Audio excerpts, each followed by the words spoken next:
I was folding towels in the garage when my son said, "Move your things. I need this space now." I didn't argue. I didn't raise my voice. I just nodded.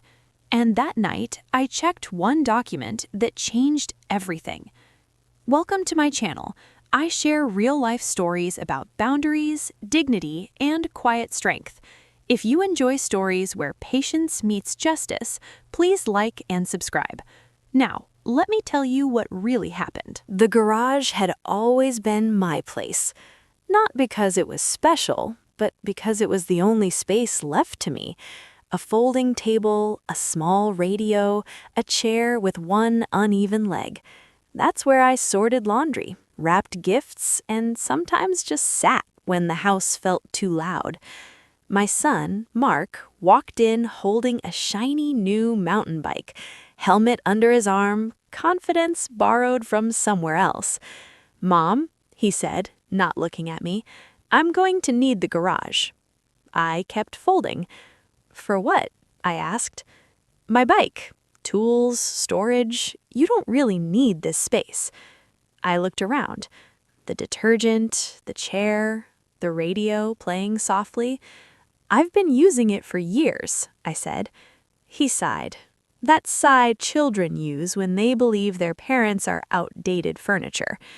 "Just move your stuff inside. This is more practical." I nodded, because arguing would have made him louder, and silence was how I planned to win. That night, I sat at my desk after everyone went to bed.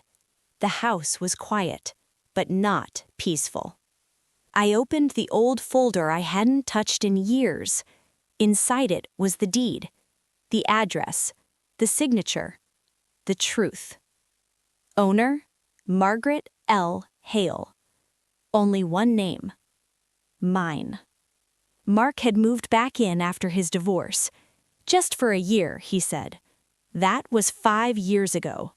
No lease, no rent, no respect. I closed the folder and made one phone call. The locksmith arrived the next morning at 9 sharp.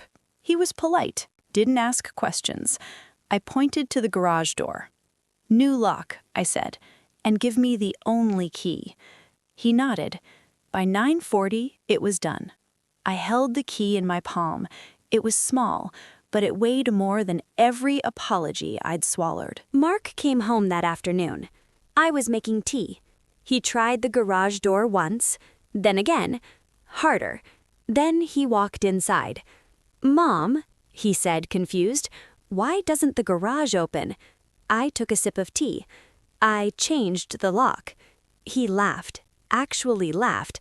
"Why would you do that?" I looked at him calmly.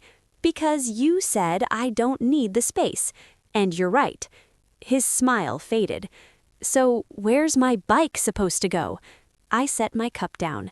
"Somewhere you pay for." He raised his voice. "Are you serious right now? I live here." I nodded. "Yes, you live in my house." He opened his mouth to argue, then stopped. Because for the first time, I wasn't explaining myself. I wasn't defending. I wasn't apologizing. I just stood there, quiet, steady, undeniable. That evening, I placed an envelope on the kitchen table. "What's this?" he asked. "A notice," I said. "You have 45 days to find another place." His face changed. Not anger, fear. "You're kicking me out?" "No," I said calmly. "I'm letting you grow up." The first week was loud. Door slamming, phone calls, accusations. By week 2, silence. By week 4, boxes. On the final day, he stood by the door with his bike. "I didn't think you'd really do it," he said. I nodded. That's why it worked. He left. The door closed, and for the first time in years, my house exhaled. That evening, I opened the garage. Sunlight spilled in. I placed my chair back where it belonged, turned on the radio, folded a towel slowly. The space was quiet, not empty, just mine. Sometimes people don't need yelling. They need locked doors and clear boundaries. And sometimes the strongest thing an older woman can do is stop moving her things. If you liked this story, please like and subscribe. Write in the comments where you're watching from and what time it is. 2 more stories are waiting for you on the screen now.